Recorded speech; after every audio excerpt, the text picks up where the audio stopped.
Una de las frases más definitivas de la Biblia se encuentra en Santiago 4:4. Dice, ¿no sabéis que la amistad del mundo es enemistad contra Dios? Es una frase definitiva, una que asusta, una frase bien seria. No ve tanto desde nuestro punto de vista, sino véalo desde el punto de vista de Dios.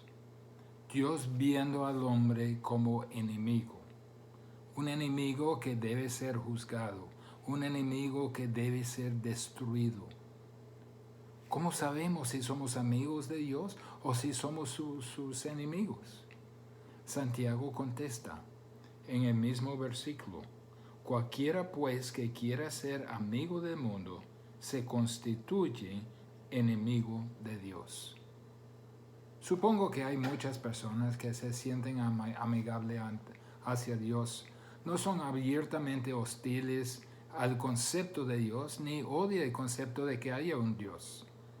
Pero la diagnosis de la Biblia del hombre pecador es que aunque entretenga algunos pensamientos sentimentales y positivos hacia un ser supremo, realmente odia al Dios verdadero. Este odio, la enemistad entre Dios y el hombre se escribe mejor en Romanos. El hombre reacciona contra el Dios revelado en la naturaleza y la conciencia y él crea un Dios más ameno a él.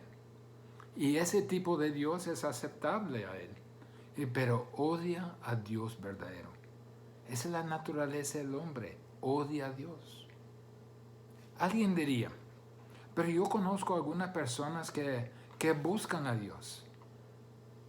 ¿Qué dice la Biblia al respecto? Romanos 3 dice, no hay quien busque a Dios. La gente no busca a Dios, busca lo que Dios puede dar, pero no busca a Dios. Busca amor, gozo, paz, perdón, seguridad, esperanza, mientras a la vez se rebela contra Dios y huye de Él, se esconde de su presencia. El único Dios que quiere es un Dios de su propia creación, que tolera su pecado. El hombre rechaza a Dios verdadero con sus santas normas absolutas. Acepta a Dios de su propia creación, pero quieren lo que Dios ofrece, pero sin Dios. Santiago enfrenta el problema de cómo identificar a los enemigos de Dios. ¿Cómo podemos identificar a los que odian a Dios? No es fácil desde la perspectiva humana. Santiago mira a todo un grupo de personas en la congregación y sabe que algunos son reales y otros no.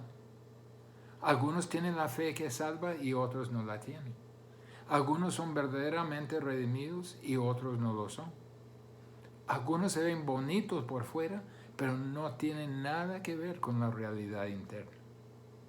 Tal como ha hecho en toda la epístola, Santiago nos da pruebas de la verdadera fe. Santiago no está jugando, ese es un asunto de vida y muerte. Esta prueba que presenta aquí indica que los enemigos de Dios se conocerán porque son amadores de este mundo. Pregunto, ¿cuál es su actitud hacia el mundo? Porque ser un amigo del mundo es convertirse en enemigo de Dios. No es tanto que usted sea enemigo de Dios, sino que Dios se convierte en su enemigo. Amistad con el mundo tal vez nos pareciera como pecado de cristiano, pero no puede ser. No puede ser pecado de creyente aquí en la mente de Santiago. Santiago es tan definitivo de vocabulario tan fuerte como para referirse a cristianos. Siempre nos presentan los que sí y los que no. Mire Santiago 3:11. Dice, ¿acaso alguna fuente hecha por una misma abertura agua dulce y amarga? Ninguna fuente puede brotar ambos, agua salada y agua dulce. Hay cosas que simplemente no puede pasar y una de ellas es en versículo 12 del capítulo 3. Hermanos míos, ¿puede acaso la higuera producir aceitunas o la vid higos? Así también, Ninguna fuente puede dar agua salada y dulce. Ser verdaderamente amigo de Dios y a la luz ser amigo del mundo es imposible, no puede pasar eso. Podríamos ser atraídos como cristianos al mundo, hacer cosas del mundo, entretenernos con actividades del mundo, tener deseo de entrar en pecados terrenales, pero no somos amigos del mundo. Ningún cristiano es enemigo de Dios. Somos sus amigos. Pero no se puede dividir lealtades con Dios y Satanás. Mire lo que dice en San Mateo 6, versículo 24.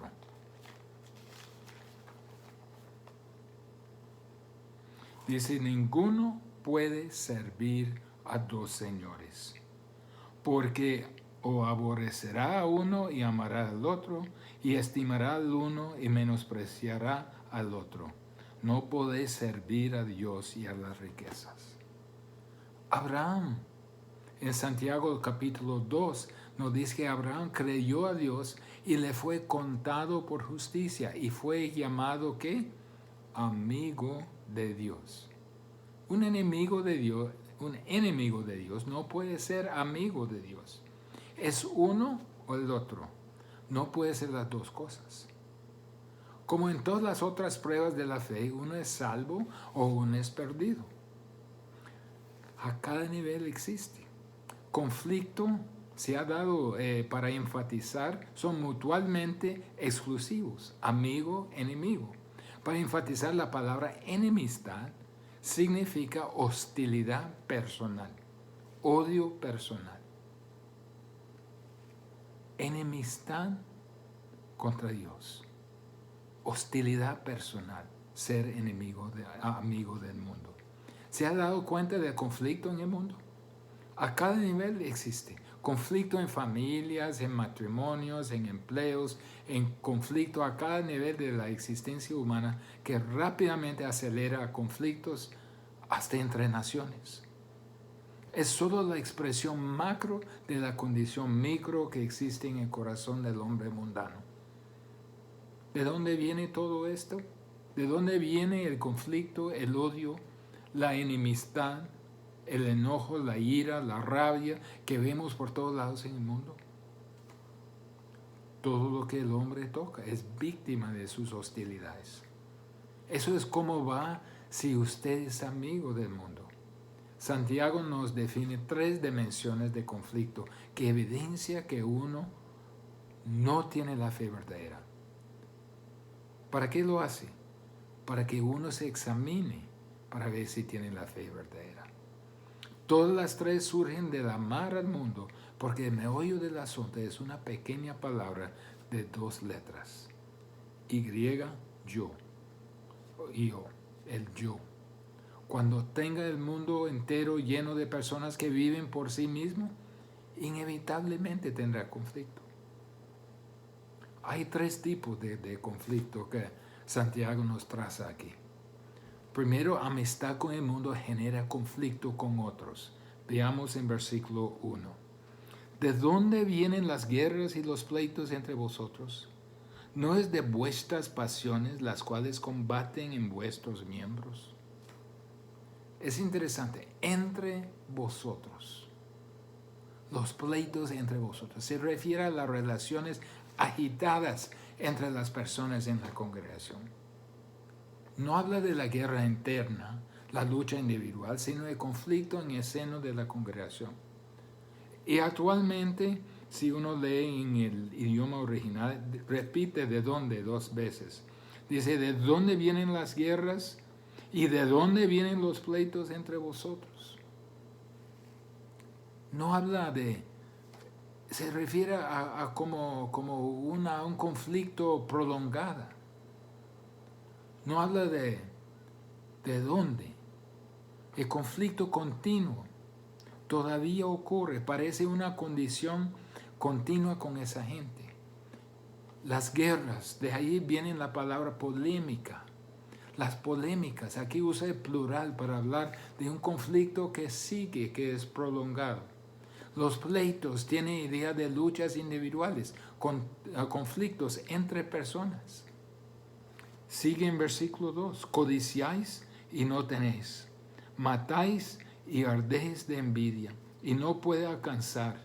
Combatís y lucháis, pero no tenéis lo que deseáis, porque no pedís. Mire el vocabulario que usa Santiago aquí. Vocabulario de violencia, codiciar, matar, arder, envidia, combatir, luchar. Eso es un cambio radical de versículos 17 y 18 del capítulo anterior, donde acabo de hablar de la sabiduría de Dios, que es pura, pacífica, amable, benigna, llena de misericordia y de buenos frutos. Es radicalmente diferente que la sabiduría de Dios. Es la sabiduría terrenal de lo que habíamos definido. Es lo que caracteriza a personas que no son salvos. Dicen que conozcan a Cristo, pero su vida lo desmiente. Desmiente lo que dice. Todos los términos de conflicto con otras personas, codiciáis, tienen que ver con otra persona. Matáis, ardéis de envidia, no podéis, combatís y lucháis. Pudo haber escogido cualquier otro vocabulario, no tan extremo, pero quiere enfatizar la intensidad, el nivel destructor de conflicto en la congregación. Todos esos términos tienen la intención de hacerle daño a la otra persona. Tenía personas en la congregación que amaban profundamente a Dios y otros que profundamente amaban al mundo. Trigo y cizaña en la misma congregación. Amigos de Dios tratando de trabajar con enemigos de Dios. Personas que aman a Dios con personas que aman al mundo. Eso equivale a conflicto y conflicto violento. Este tipo de conflicto no es el plan de Dios, no es la voluntad de Dios. ¿Por qué entonces el conflicto sigue siendo realidad en la congregación? Mire versículos que tienen que ver con el plan de Dios. Vamos primero a Juan 13, de 34 a 35. Dice: un mandamiento nuevo os doy, que os améis unos a otros, como yo os he amado, y también os améis unos a otros. En esto conocerán todos que sois mis discípulos, si tuviereis amor los unos con los otros. Ese es el plan de Dios para todos los que son sus hijos. Juan 17, algunas páginas más, 17, 21, que dice: para que todos sean uno, como tú, oh Padre, en mí y yo en ti, que también ellos sean uno en nosotros, para que el mundo crea que tú me enviaste, para que sean todos uno. Y vayan conmigo otra vez a Filipenses, capítulo 1, versículo 27. Dice: solamente que os comportéis como es digno del Evangelio de Cristo, para que o sea, o que vaya o a veros, o que esté ausente, oiga de vosotros que estáis firmes en un mismo espíritu, combatiendo unánimes por la fe del Evangelio. Eso es el objetivo de Dios. Ese es el plan de Dios. Cualquier otra cosa es una aberración de su plan, va en contra de su plan. El objetivo de esta epístola es traer a las personas a la salvación verdadera. Y esos son exámenes para despertarles a ver si la tienen o no. Amistad con el mundo trae conflicto, porque cada amigo del mundo es enemigo de cada otro amigo del mundo, porque solo vive para sí mismo. Y cualquiera que se entromete es ocasión de hostilidad. Entonces vemos que la amistad con el mundo genera conflicto con otras personas. Pero también la amistad del mundo genera conflicto interno en la misma persona. dentro de sí mismo. Versículo 1 de Santiago capítulo 4. ¿De dónde vienen las guerras y los pleitos entre vosotros? Escuchen, ¿no es de vuestras pasiones? ¿No es de vuestras pasiones las cuales combaten en vuestros miembros? Miren, vemos la enorme evidencia en nuestra sociedad de suicidio, alcoholismo, drogadicción, abuso de fármacos, todos tratando de aliviar el conflicto interno. Se está proliferando enfermedades mentales, la necesidad de consejeros, psicólogos, psiquiatras, terapistas, etcétera, etcétera, para ayudar a personas que a resolver sus conflictos internos. ¿Cuál es la guerra? Personas luchando para realizar sus deseos, sus pasiones, sus ambiciones, las cuales son frustradas por personas que se encuentran en su camino o aún con ellos mismos. Santiago propone la pregunta, ¿de dónde? ¿No es de vuestras pasiones, las cuales combaten en vuestros miembros? La respuesta obvia es sí. Todo este conflicto externo viene de conflicto interno. La palabra se traduce aquí, pasiones, vienen de la palabra hedonista, uno que vive por el placer. Pasiones quiere decir deseo por el placer. Este conflicto interno se debe a un deseo incontrolable. No es de vuestras pasiones, dice Santiago. Pasiones está en el plural para indicar que está sin freno. La gente está impulsada por sus pasiones, sus deseos para el placer. El término describe los deseos para placeres del mundo contrario a la voluntad de Dios. Significa placer malvado, deseos para placer prohibido. En otros textos en la Biblia vemos lo mismo. Segunda de Timoteo, capítulo 3, versículo 4. Dice, traidores, impetuosas, infatuados, y aquí está, amadores de los deleites más que de Dios. Ellos son consumados con el poder o el placer. El hombre no regenerado es esclavo a sus deseos. Es una esclavitud cruel. No puede decir que no, aunque sepan las consecuencias mortales, están dominados por sus pasiones. También vemos en Romanos capítulo 1, versículo 26.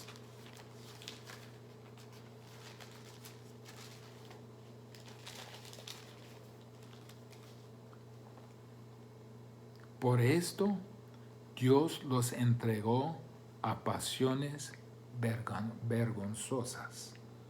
Y ellos se entregaron a sí mismos de todo tipo de inmundicia, impulsados por el deseo carnal sin poder frenarse. Volvemos a Santiago, Santiago 1, 14 y 15. Vemos que eso es exactamente lo que Santiago está diciendo. Versículo 14 y 15.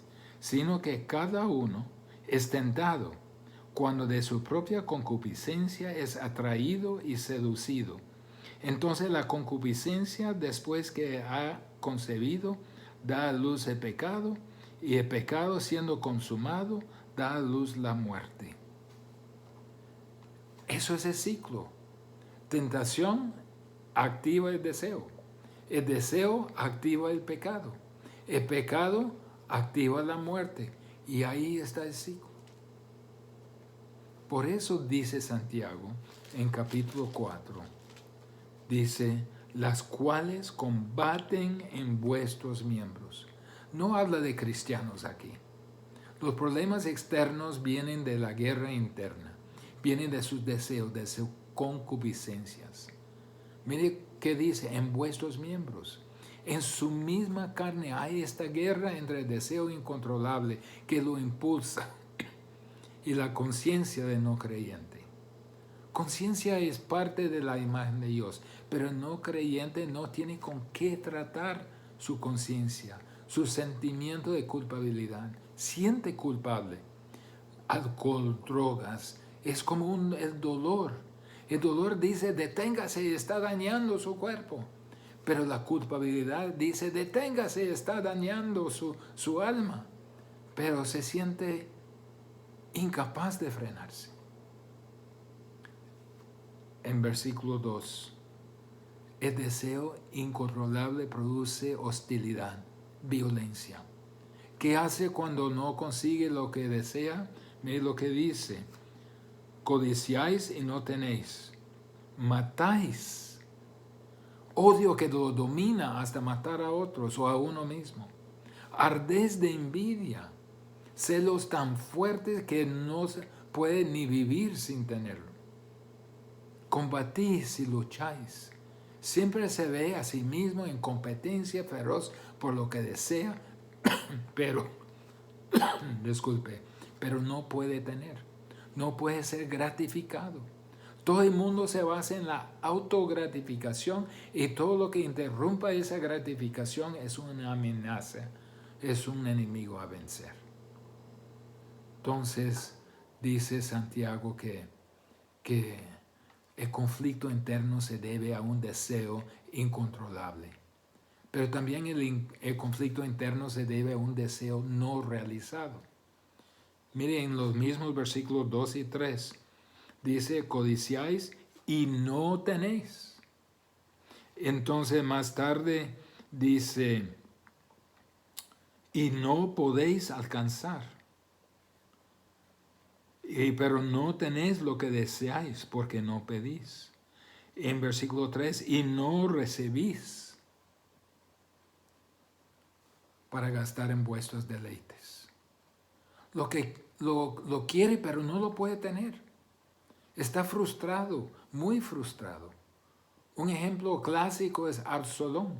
Quería tanto el poder, quería tanto lo que quería que estaba dispuesto de hasta matar a su propio padre para conseguirlo. Los que aman al mundo existen por el placer, por la gratificación. Existen por la emoción de momento. Eso es su mundo. La palabra gastar tiene la idea de gastar libremente sin ponerle límites, gastarlo todo, botar todo y botín. Pues como hacen muchos con su aguinaldo. Los recuerda el hijo pródigo en Lucas 15. Pide cosas para derrocharlas en sus propios placeres. Pero Dios no cumple las peticiones de personas buscando cosas materiales con el único propósito de gratificación sensual y egoísta. El conflicto interno se debe a un deseo no realizado. Pero también el conflicto interno se debe a un deseo egoísta. Miren lo que dice la última parte de 2. Dice, pero no tenéis lo que deseáis porque no pedís. Pedís y no recibís, porque pedís mal para gastar en vuestros deleites. No tenéis lo que deseáis porque no pedís. ¿Qué es lo que está pidiendo? Piden a lo que solo Dios puede ofrecer. Pide gozo, paz, felicidad, significado, esperanza, realización. Pero no quieren a Dios. Y Dios ha dicho que si quieren pedir, si lo quieren, que pidan. Después de todo, en Santiago 1:17 dice que toda buena dádiva y todo don perfecto viene de Dios. ¿Cuál es el problema? No piden correctamente. No lo va a conseguir porque no piden para la gloria de Dios, ni piden para la honra de Dios, sino para derrocharlo en sus propias concupiscencias. No piden a Dios bajo los términos de Dios por todo lo que Él tiene. Y al pedir, lo que ellos hacen es pedir a su concepto de Dios para consumirlo todo en sus deseos como resultado, y como resultado no reciben nada. Obviamente no quiere Santiago decir que todos sus deseos y placeres podrían ser realizados si solo piden a Dios. No hay forma de torcerle el brazo a Dios. Todo lo de la felicidad, gozo, paz, etc. es disponible. Pero ellos piden a Dios equivocado. Piden a Dios de su mente, de su concepto, para su consumo personal. Pedir es la palabra de rogar. Dios dice que pida, pero es pedir como un mendigo, como un inferior a uno superior. Ellos no vienen en humildad, no vienen en sumisión, no vienen en dependencia, no conocen a Dios verdadero, ni siquiera tengan relación con Él. Por eso hay conflicto. Entonces, amistad con el mundo genera conflicto con otros que estorban los anhelos apasionados de uno que vive por el mundo. También genera conflicto interno y frustración por el deseo que les esclaviza y no puede escaparlo. Están tan enamorados con el mundo, un mundo que tiene tanto deseo sensual y muchísimo orgullo, y ese mundo está en conflicto con la persona misma y con todos en su entorno. Pero en tercer lugar, amistad con el mundo genera conflicto con Dios. Versículos 4 a 6. La amistad del mundo le pone en conflicto con Dios. El conflicto de Dios revela una hostilidad personal a Dios. Mire versículo 4. Oh almas adúlteras, dice. Santiago aquí no habla tanto de adulterio físico, sino la infidelidad. La infidelidad como si fuera una ramera. Analice conmigo. Santiago tiene en mente los que profesan ser cristianos. La iglesia, las personas que aceptan a Cristo, son vistos y llamados en la Biblia la novia de Cristo, la esposa de Cristo. Pero estas personas profesan ser la novia de Cristo. Hacen algún compromiso verbal, algún interés, pero mantienen un profundo afecto para el mundo, que ahoga el evangelio en ellos antes de que ellos puedan ser salvos y llevar fruto, tal como los espinos en Lucas 8.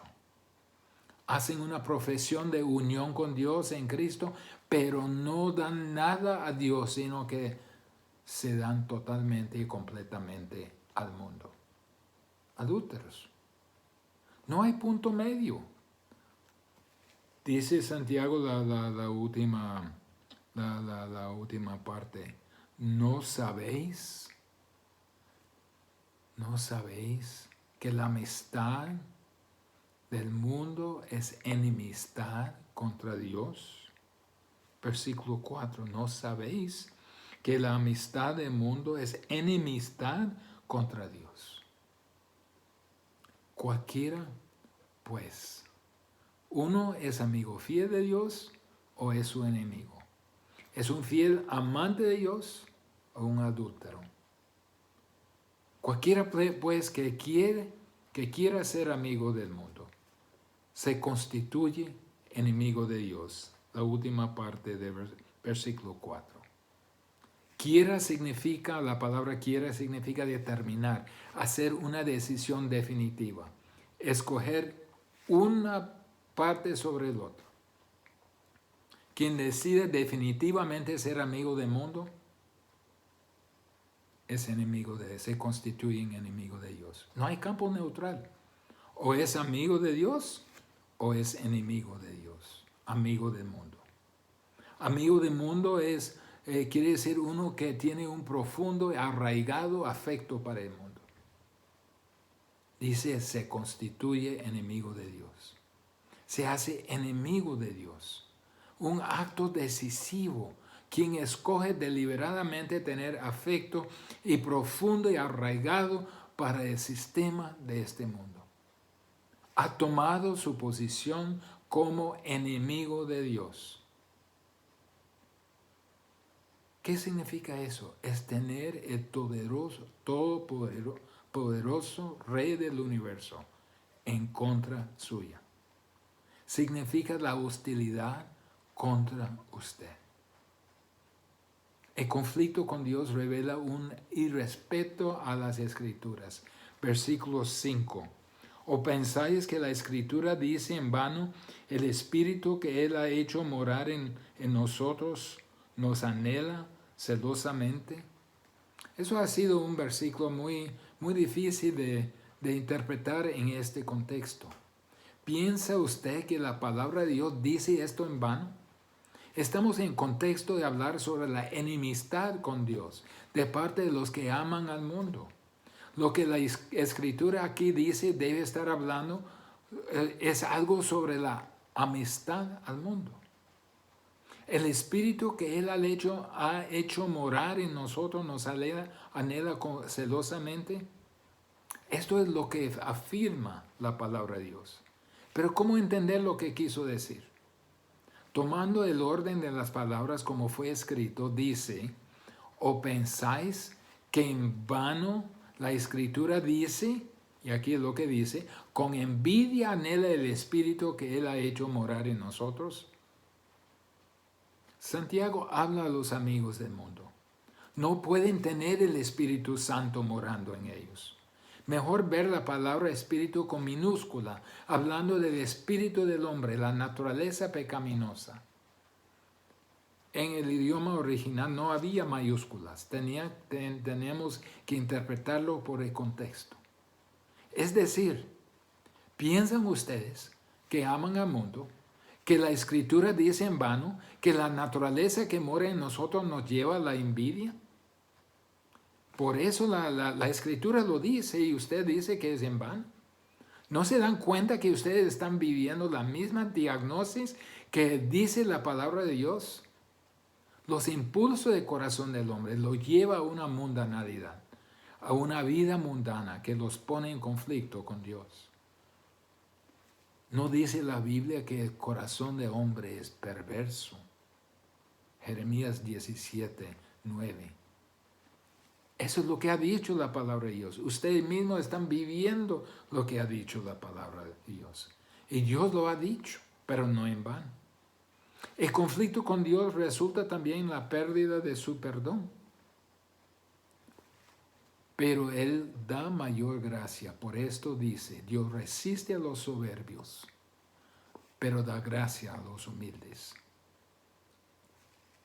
Él da mayor gracia. A pesar del corazón del hombre, a pesar de su tendencia de anhelar cosas de la carne, a pesar de sus impulsos pecaminosos, a pesar de ser su enemigo, Él da mayor gracia.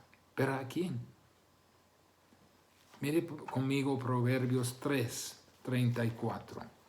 Dice, ciertamente Él escarnecerá a los escarnecedores y a los humildes dará gracias. Santiago está citando ese texto. Si está consumado con sus deseos, con su orgullo de ser el mejor que cualquier otro, si declara que es creyente verdadero, pero está totalmente enamorado del mundo, controlado por la envidia, que es la diagnosis del hombre no regenerado, entonces que no se espere la gracia. La gracia está disponible, pero no para ellos porque no quieren arrepentirse. Se establece como si fuera a ellos mismos, como Dios, adorándose a sí mismo, entonces son cortados de la gracia de Dios. Pone la voluntad de la criatura contra la voluntad de Dios. Pero mire lo que dice. Él da gracia a los humildes. Dios siempre ha exaltado al hombre humilde, quebrantado sobre su pecado, triste y arrepentido de su rebelión contra Dios. El que acepta su condición de perdido y se entrega a Dios sin condiciones. Aquí está el examen. ¿Ama usted al mundo? El que ama al mundo tiene conflicto con otros, consigo mismo y con Dios. Se constituye enemigo de Dios. Ha irrespetado la diagnosis de su palabra y sigue cumpliendo sus propias concupiscencias. No puede esperar la gracia de Dios porque esa solo le da a los humildes. Hay gracia, hay perdón. Hay libertad de conflicto con Dios, con otros y con usted mismo. Pero se encuentra en una relación personal con Dios que se define como amistad. Hágase la pregunta. ¿Amo yo al mundo? ¿Tendría que decir no, porque todo mi afecto va al mundo, amo a las cosas del mundo, amo los gozos del mundo, amo los placeres del mundo. ¿Eso es lo que me mueve? Si esa es la realidad, soy enemigo de Dios. Y una vida de conflicto terminará en juicio trágico que dura para siempre. Por el otro lado, hay gracia para usted si viene a Cristo. Usted no quiere ser enemigo de Dios, porque vendrá el día cuando Cristo pondrá todos sus enemigos debajo de sus pies para juicio eterno. No habrá marcha atrás. Esta es su oportunidad. Venga a Cristo hoy antes de que sea tarde. Oremos. Gracias, Padre, que las cosas son como blanco y negro. ¿Somos amigos tuyos o amigos del mundo? Si somos amigos del mundo, nos constituimos, Señor, en enemigos tuyos. Nos ponemos a ti en contra de nosotros. Pero la gracia está en Jesucristo. Podemos estar convertidos en amigos tuyos por la salvación que tú ofreces. Que cada uno puede examinar su corazón para ver si tiene esa salvación. Te pido esto en el nombre de Jesús. Amén.